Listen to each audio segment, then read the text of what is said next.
నమస్కారం చిన్నారి ఛానల్ ప్రేక్షకులకు స్వాగతం. హాయ్ పిల్లలు, ఎలా ఉన్నారు? నేను ప్రతి ఎపిసోడ్లోనూ చెప్తున్నట్లుగానే ఈ ఎపిసోడ్లో కూడా మీకు ఒక మంచి నీతి కథ చెప్తాను. సరేనా? కథను జాగ్రత్తగా వినండి. అందులో ఉన్నటువంటి నీతిని గురించి తెలుసుకోండి. మరి ఆ కథ ఏంటో మొదలు పెట్టేద్దామా? అనగనగా రాజాపురం అనే ఊళ్ళో రామయ్య, సోమయ్య అనే ఇద్దరు స్నేహితులు ఉండేవాళ్ళు పిల్లలు. వాళ్ళిద్దరూ చిన్ననాటి స్నేహితులు. ఇద్దరూ కలిసిమెలిసి తిరిగేవారు. ఏ పనైనా సరే కలిసే చేసేవాళ్ళు. కానీ వాళ్ళు ఎదుగుతున్న కొద్దీ వాళ్ళ అభిప్రాయాల్లోనూ ఆశల్లోనూ తేడాలు వచ్చేసాయన్నమాట. అయితే రామయ్య మాత్రం నిలకడగా తన పనిని తాను చేసుకుంటూ నలుగురితో కలివిడిగా ఉండేవాడు.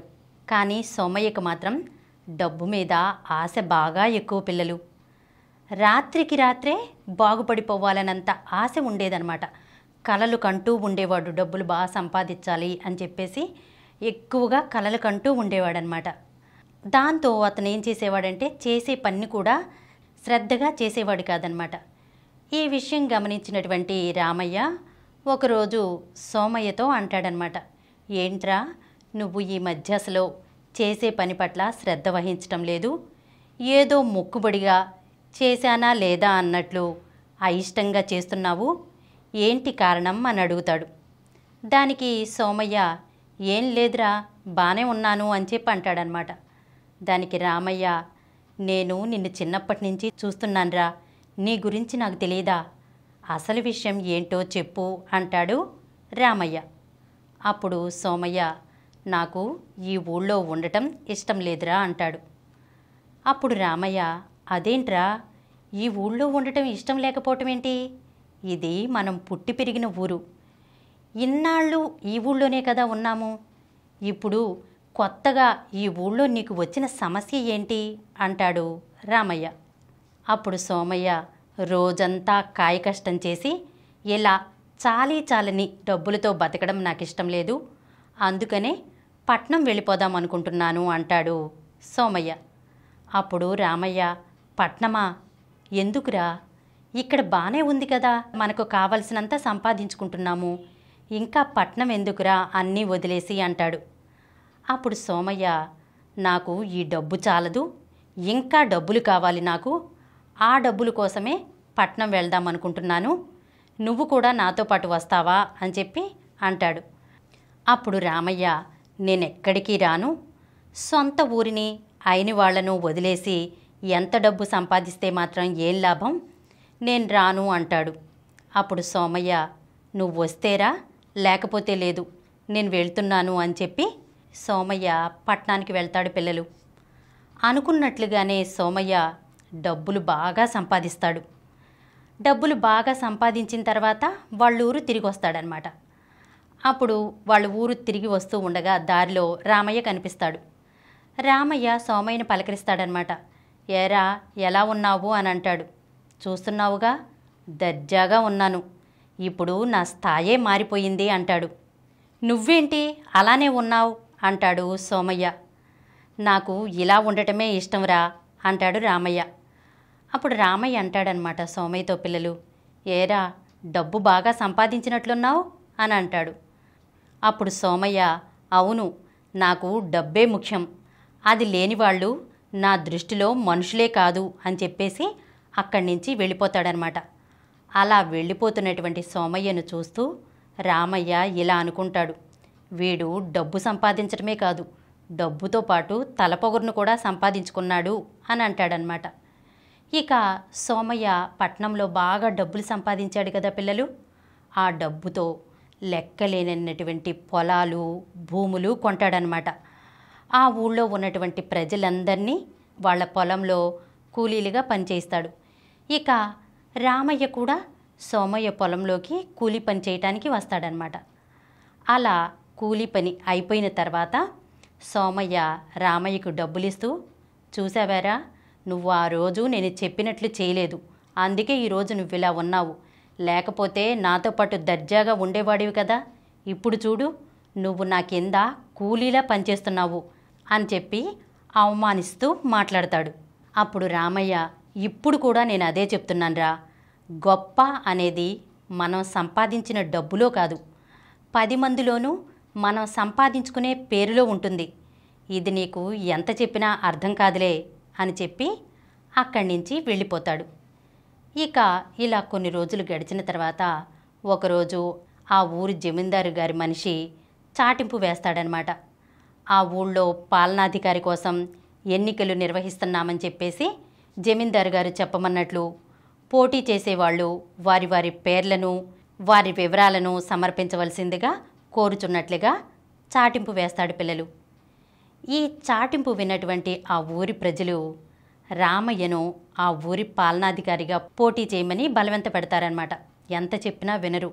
నువ్వైతేనేరా మా అందరికీ న్యాయం చేస్తావు, ఏ స్వార్థం లేకుండా అందరి కష్టసుఖాలను నువ్వు అర్థం చేసుకుంటావు, అందరికీ నువ్వైతేనే సమంగా న్యాయం చేకూర్చగలవు, నువ్వు తప్పకుండా ఈ గ్రామ పాలనాధికారి కోసం పోటీ చేయమని చెప్పేసి ఆ ఊరి ప్రజలందరూ బలవంతం చేస్తారనమాట. దాంతో రామయ్య ఇక చేసేదేమీ లేక ఆ ఊరి పాలనాధికారి గారి కోసం తన పేరును నమోదు చేస్తాడు పిల్లలు. ఇక ఈ విషయం సోమయ్యకు తెలుస్తుందన్నమాట. నిరుపేద అయినటువంటి రామయ్యే పాలనాధికారి కోసం పోటీ చేస్తున్నాడు, ఎంత డబ్బు సంపాదించిన నేను పోటీ చేయకపోతే గనక ప్రజలందరిలోనూ నాకు అవమానం అని చెప్పేసి తన పేరు కూడా నమోదు చేస్తాడనమాట. తెల్లవారితే తీర్పు అనగా ఆ రోజు రాత్రి సోమయ్య అనుకుంటాడనమాట, ఈ ప్రజలందరూ కూడా తప్పకుండా నాకే ఓటు వేసి ఉంటారు, ఎందుకంటే వాళ్ళు ఓటు వేయకపోతే నా పొలంలో కూలీకి రానివ్వనేమోనని వాళ్లకు భయం, అందుకని ఆ కూలీ పని కోసమైనా సరే వాళ్ళు తప్పకుండా నాకే ఓటు వేసి ఉంటారు, ఇక గెలుపు నాదే, ఈ ఊరి పాలనాధికారిని నేనే, అందులో ఏమీ ఢోకా లేదు, నేను గెలిచాక ఆ రామయ్యతో నేనే గొప్ప అని చెప్పించుకోవాలి, ఆ తర్వాత వాడి ముఖంలో ఓటమిని చూడాలి అని చెప్పేసి పగలబడి నవ్వుకుంటాడనమాట. ఇక ఆ మరుసటి రోజు తీర్పు వస్తుంది. రామయ్య ఆ గ్రామ పాలనాధికారిగా గెలిచినట్లు తీర్పు వస్తుందన్నమాట. ఆ తీర్పును విన్నటువంటి ప్రజలందరూ కూడా చాలా సంతోషిస్తారు. రామయ్యను అందరూ కూడా చాలా పొగుడుతూ ఉంటారనమాట. అది చూసి తట్టుకోలేనటువంటి సోమయ్య అవమానంతో ఇంటికి వెళ్ళిపోతాడు పిల్లలు. కొన్ని రోజుల వరకు అసలు ఇంట్లో నుంచి బయటికే రాడు.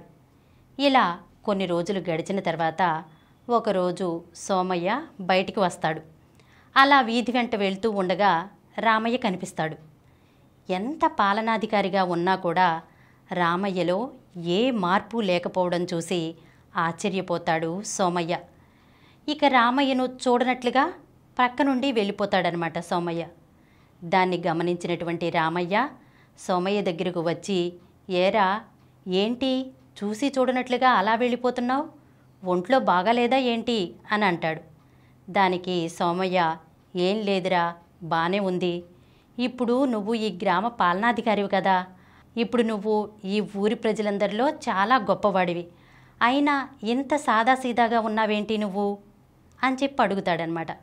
దానికి రామయ్య, ఇంతకుముందే నీకు చెప్పాను కదరా, గొప్ప అనేది మనం సంపాదించే డబ్బులో రాదురా, 10 మందిలోనూ మనం సంపాదించుకునే పేరులో ఉంటుంది.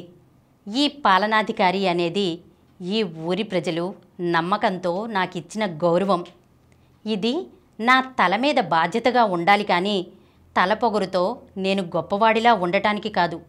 ఒక్కటి గుర్తుపెట్టుకోరా, జీవితంలో ఎంత ఎదిగినా ఒదిగి ఉండేవాడే గొప్పవాడు కానీ ఎగిరిపడేవాడు ఎప్పటికీ గొప్పవాడు కాదు అని అంటాడు రామయ్య. దాంతో గర్వంతో కళ్ళు మూసుకుపోయినటువంటి సోమయ్య కళ్ళు తెరుచుకుంటాయి. తను చేసిన తప్పుకు సిగ్గుపడి రామయ్యను ఆ ఊరి ప్రజలందరినీ కూడా తన తప్పును క్షమించమని కోరుకుంటాడు. ఇక ఆ రోజు నుండి కూడా రామయ్యతోనూ ఆ ఊరి ప్రజలతోనూ మంచిగా ఉంటాడు పిల్లలు.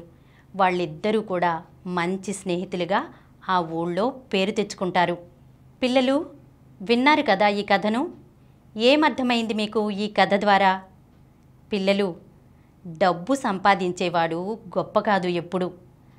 10 మందిలో తమ పేరును సంపాదించుకునేవాడే గొప్పవాడు. డబ్బుందన్న అహంకారంతో ఎప్పుడూ విర్రవీగకూడదు.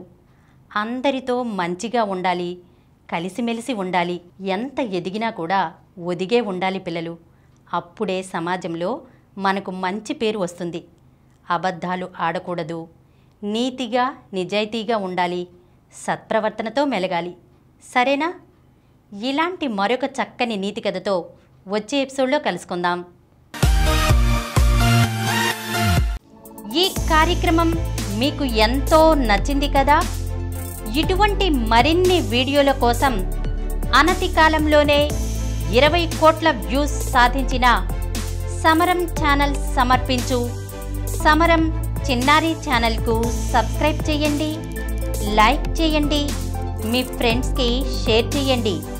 అలాగే ప్రక్కనున్న గంట సింబల్ని ప్రెస్ చేయడం మర్చిపోకండి. Please download Samaram Channels app from Google Play Store and watch your favorite channels. Click the bell icon and subscribe to the channels.